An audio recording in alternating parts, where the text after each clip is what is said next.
Hi, this is Lauren and welcome to another Whimsy Stamps video. Today I'm going to be sharing how I created this adorable scene using the Gnome Make a Scene Forest stamp set.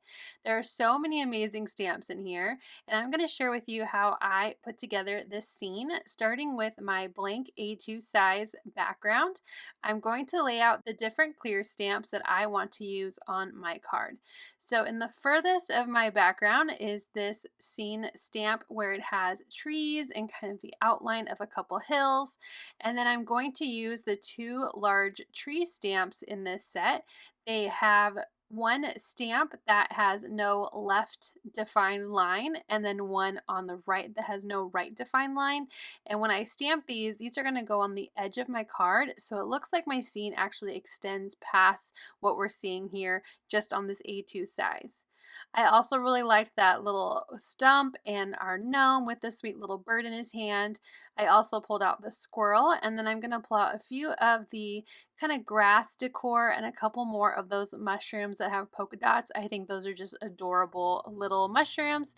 And I'm going to continue building my scene with the stamp so I know exactly what I need to stamp out.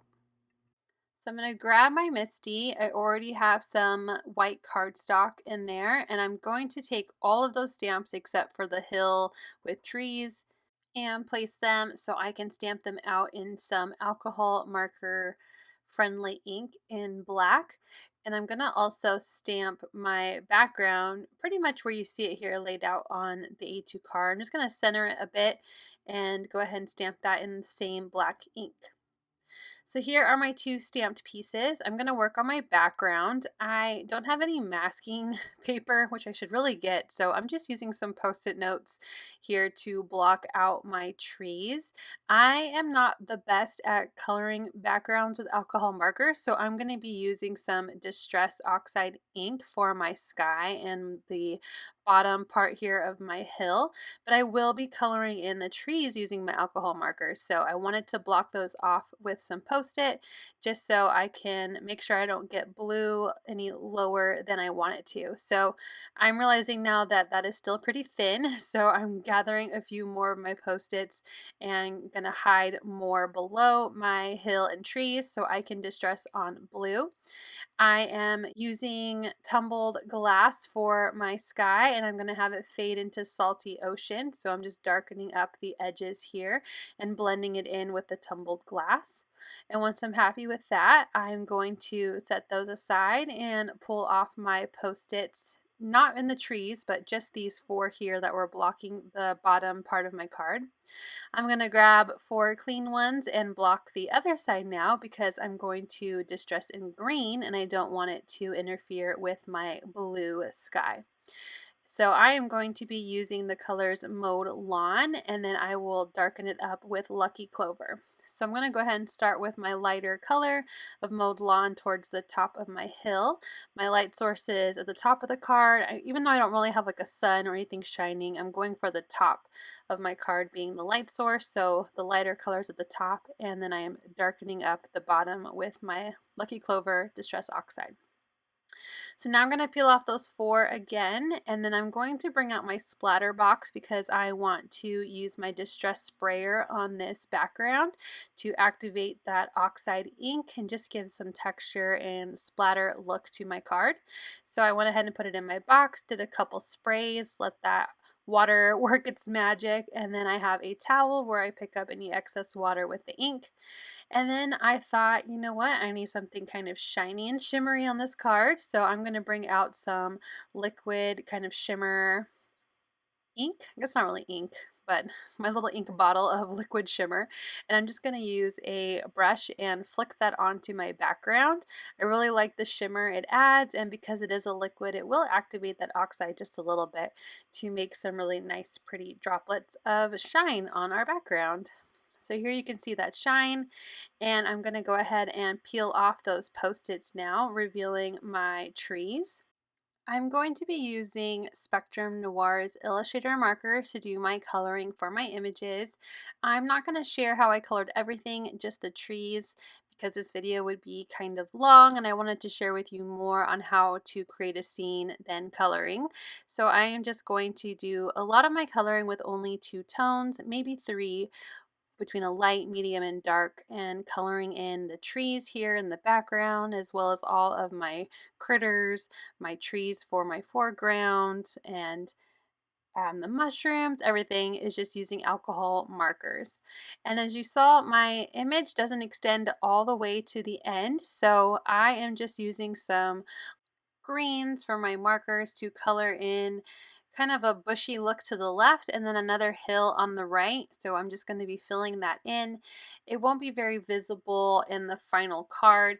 There's just a little spot on the left where you'll see a bit of the bushes or the hill behind, and then just wanting to color in this hill on the right so that way it's all flush and looks good all together when the scene is put together and not some weird white spots where there should be green. So now that that's done, I'm going to bring out my other paper, and like I said, I've colored them in with my alcohol markers, and then I went ahead and fussy cut them all out. I cut actually on the black lines this time and thought that it would look really nice on the background scene because the trees and the hills in the background don't have a white outline. So that's why I cut my critters and my gnome and my trees and everything on the black stamped line. So now I'm going to use just a Sharpie, a thin Sharpie here in black to draw those extra lines on the left because, like I said, they are a little visible in between my trees. So just wanting to keep my image consistent. I went ahead and glued on the trees to the left and right directly to my background, and now I'm playing with my scene again, just trying to get my critters and everything in the right spot. I decided to move my gnome to the top of the tree stump, and now I'm going to work on popping up all the rest of these images.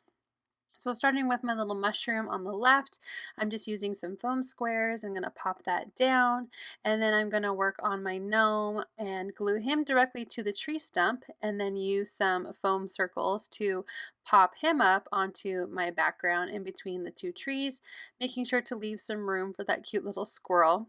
I'm going to glue some of the grass down directly to the tree stump, so just using my wet glue to adhere those pieces on the right and then another one on the left just to give the stump more of a look like it's sitting in the grass here on this bottom of the hill in the little forest. I'm going to pop up my squirrel, so I have some foam adhesive behind him, and he is now placed to the left of the gnome. And then I have one more little mushroom that I'm just going to adhere down to the right.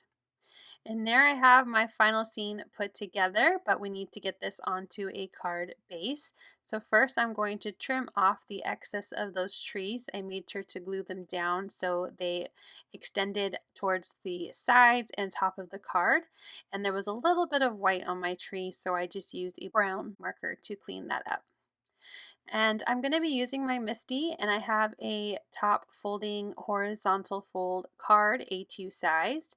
I'm going to be using my super sticky tape runner here to apply adhesive to the back of my scene. And then I'm also going to use my wet glue just to make sure that there is a nice adhesion to my card base and give me just a couple seconds of wiggle room in case I mess up putting this onto my card base in my Misty. So I'm sliding my card into that corner and then sliding my image into the corner and adhering it down to the card base. And there we have the final card. I just absolutely love how this scene came together. I just adore this stamp set, and I hope that you like it too. If you'd like to see everything I use, please check the description down below. I also hope you'll like this video and subscribe if you're new here to the Whimsy Stamps channel. You can also find links to our Pinterest and Instagram, as well as our Facebook group, where you can find more inspiration using these products. Thank you for taking the time to watch this video. We are so grateful, and we hope you have a wonderful day.